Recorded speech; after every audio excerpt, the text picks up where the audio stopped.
नमस्कार मंडळी, दीपाज किचन मध्ये आज आपण बनवणार आहोत मसाला पॉपकॉर्न। पॉपकॉर्न हा मुलांच्या आवडीचा विषय असतो, त्यामुळे तुम्ही घरच्या घरी कमीत कमी वेळेमध्ये म्हणजे 2 ते 3 मिनिटांमध्ये सुद्धा हे पॉपकॉर्न बनवू शकता।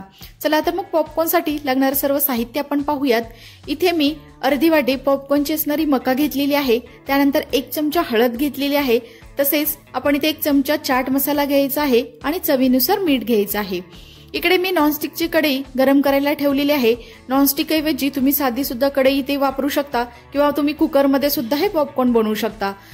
कढई गरम झाल्यानंतर आपण इथे 2 चमचे तेल घालायचं आहे। तेल सुद्धा अगदी व्यवस्थित असं गरम करून घ्यायचं आहे। त्यानंतर इथे असणारी आपण पॉपकॉर्नची मका घालायची आहे। मका घातल्यानंतर तेलामध्ये ही मका अगदी व्यवस्थित अशी मिक्स करून घ्यायची आहे। त्यानंतर आपण इथे 1 चमचा हळद घालायची आहे।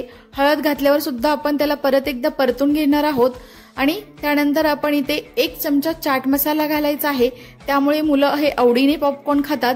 आणि चवीनुसार आपण इथे मीठ घालणार आहोत। त्यानंतर आपण थोडंसं त्याला परत एकदा परतून घेऊया आणि साधारणतः आपण 1 मिनिटासाठी ही मका अशीच आपण झाकून ठेवणार आहोत आणि गॅसची फ्लेम थोडीशी आपण हाय करायची आहे। तर तुम्ही इथे बघू शकता अगदी काही वेळातच आपली मका फुटायला सुरुवात झालेली आहे, म्हणजेच आपले पॉपकॉर्न तयार व्हायला लागलेले आहेत।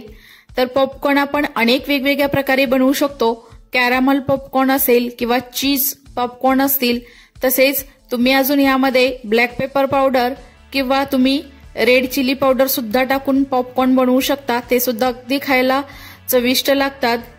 तर इथे तुम्ही बघू शकता अगदी छोट्या अर्ध्या वाटीपासून आपले ऑलमोस्ट 1 कढई भरून पॉपकॉर्न तयार झालेले आहेत आणि मस्त असे ते फुलले गेलेले आहेत। जसे तुम्हाला बाहेर पॉपकॉर्न मिळतात तसेच हे घरच्या घरी तुम्ही पॉपकॉर्न बनवू शकता। जर तुम्हाला ही रेसिपी आवडली असेल तर तुम्ही नक्की दीपाज किचन या यूट्यूब चॅनेलला लाईक करा, शेअर करा, सबस्क्राईब करा आणि शेजारील बेल आयकॉनवरती क्लिक करा। नंतर भेटूया आपण अशाच एका साध्या सोप्या नवीन रेसिपी सोबत। तोपर्यंत सर्वांना धन्यवाद।